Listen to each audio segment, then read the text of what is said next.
America के दखल के बाद भारत पाकिस्तान में करीब करीब सुलह हो चुकी है। सुलह से पहले प्रधानमंत्री मोदी की बैठक में आज ही कई अहम मुद्दों पर चर्चा हुई और आगे की रणनीति भी तय की गई। इस मीटिंग में पीएम मोदी के साथ रक्षा मंत्री राजनाथ सिंह, एनएसए अजीत डोभाल, लॉ चीफ रवि सिंह और आईबी चीफ के साथ तीनों सेना प्रमुख शामिल रहे, जिन्होंने पाकिस्तान की तरफ से हो रहे कायराना हमले की जानकारी दी। इन बैठकों से ये साफ हो गया है कि हालात गंभीर है और भारत जवाब देने के साथ हर मोर्चे पर तैयार रहने की स्थिति में है। पीएम आवास पर यह बैठक करीब 2 घंटे तक चली। कहा जा रहा है कि मीटिंग में खुफिया रिपोर्ट्स की समीक्षा हुई, तो वहीं पाकिस्तान की गतिविधियों पर भी चर्चा की गई। साथ ही हाई लेवल मीटिंग में आगे की रणनीति तय हुई।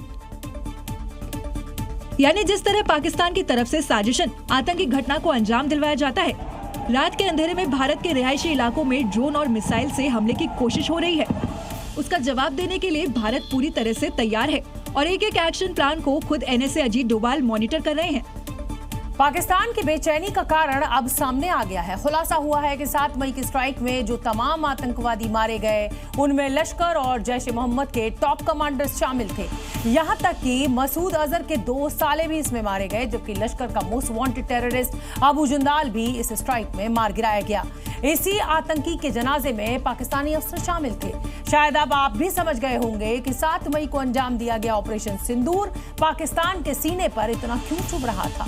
हालांकि लाहौर से इस्लामाबाद तक बुरी तरह शिकस्त खाने के बाद पाकिस्तान अब सीज फायर पर आ गया है। ये उन मोस्ट वांटेड आतंकियों की तस्वीरें हैं, जिनमें से कोई भारत में वांटेड था, कोई अमेरिका में, तो कोई इंटरपोल का भगोड़ा। पहले किरदार से मिलिए, नाम है अबू जुंदाल, लश्कर ए तैयबा का खूंखार आतंकी और मुरीद के स्थित मरकज तैयबा का प्रमुख। इसी की मौत पर पाकिस्तानी फौज उसे गार्ड ऑफ ऑनर दे रहे थे। अब दूसरे किरदार से मिलिए, यूसुफ अजहर, जैश ए मोहम्मद का टॉप कमांडर और कंधार प्लेन हाईजैक का मास्टरमाइंड। मसूद अजहर का सगा साला, ये भी 7 मई की स्ट्राइक के बाद 72 हुरों के पास पहुंच गया। तीसरा किरदार है हाफिज मोहम्मद जमील, जैश ए मोहम्मद का आतंकी, मौलाना मसूद अजहर का सबसे बड़ा साला और मरकज सुभान अल्लाह बहावलपुर का प्रमुख। ये नौजवानों की कट्टरपंथी विचारधारा से ब्रेन वॉश और जैश के लिए धन उगाही का काम करता था। चौथा आतंकी है खालिद उर्फ अबू अकाशा। लश्कर ए तैयबा से जुड़ा ये आतंकी जम्मू कश्मीर में कई हमलों में शामिल था और अफगानिस्तान से हथियारों की तस्करी करता था। इसकी मौत के बाद फैसलाबाद में हुए जनाजे में पाकिस्तानी सेना के वरिष्ठ अधिकारी और डिप्टी कमिश्नर ने भाग लिया। 5वां आतंकी है मोहम्मद हसन खान।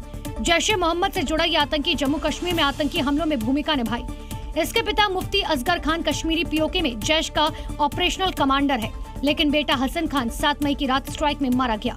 ये उन टॉप 5 आतंकियों की लिस्ट है जिन्हें ऑपरेशन सिंदूर के दौरान न्यूट्रलाइज किया गया। इसके अलावा भी तमाम आतंकी 7 मई की रात जहन्नुम भेज दिए गए। बस इसी वजह से पाकिस्तान बिलबिलाया हुआ है। भारत ने पहले ही दिन ये साफ कर दिया था कि हमारी स्ट्राइक आतंकी अड्डों पर है, न कि पाकिस्तानी मिलिट्री पर।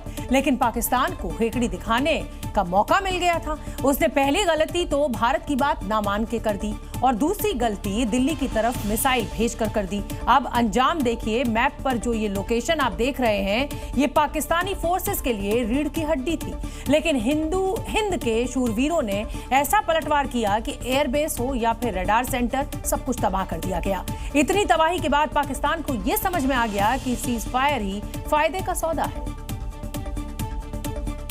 पाकिस्तान में तबाही की ये 4 तस्वीरें देखिए और अंदाजा लगाइए इन ठिकानों पर आंखों देखा मंजर कैसा होगा। मुरीद, नूर खान, शोरकोट और सुकर एयरबेस को भारतीय मिसाइलों ने टारगेट किया तो पल भर में रनवे गड्ढों में बदल गए, जिसकी गवाही खुद पाकिस्तानी दे रहे हैं। मुनाजिर हैं सक्खर एयरपोर्ट की साइड, बिल्कुल अभी के वहाँ आग लगी हुई है। ये तो एक ट्रेलर भर था। थोड़ी ही देर में रावलपिंडी के नूर खान एयरपोर्ट पर भी धमाकों की गूंज से पाकिस्तान दहल उठा। भाईजान नूर खान बेस में आके गिरा है। ये अटैक हुआ है नूर खान बेस पे, बिल्कुल घर के सामने। अभी एक जहाज गुजरा है और ये नूर खान बेस के ऊपर अटैक हुआ है। इधर पाकिस्तान ने भारतीय सैन्य ठिकानों को निशाना बनाने की कोशिश की। उधर हिंद की फौज ने पाकिस्तानियों को पूरी फिल्म दिखा दी। ये ड्रोन गिरा अभी यहाँ पे आके, वो आगे वो देखे आग लगी हुई। ये ड्रोन गिरा अभी फेज 6 में। यानी भारत में हमले का मंसूबा तो कामयाब नहीं हुआ, लेकिन पाकिस्तानी शहर जरूर दहल उठे। और भारत ने एक जवाबी कार्रवाई करते हुए पाकिस्तान की जो टेक्निकल इंस्टॉलेशन साइट्स हैं, कमांड कंट्रोल के जो सिस्टम्स हैं, रडार के जो सिस्टम्स हैं, हथियारों के जो गोदाम हैं, उनको भारी क्षति पहुंचाई है। और भारत की सेनाएं पाकिस्तान के किसी भी क्षेत्र में जा कर के वहाँ पर हमले को करने के लिए और ऑपरेशंस को करने के लिए समर्थ है, सक्षम।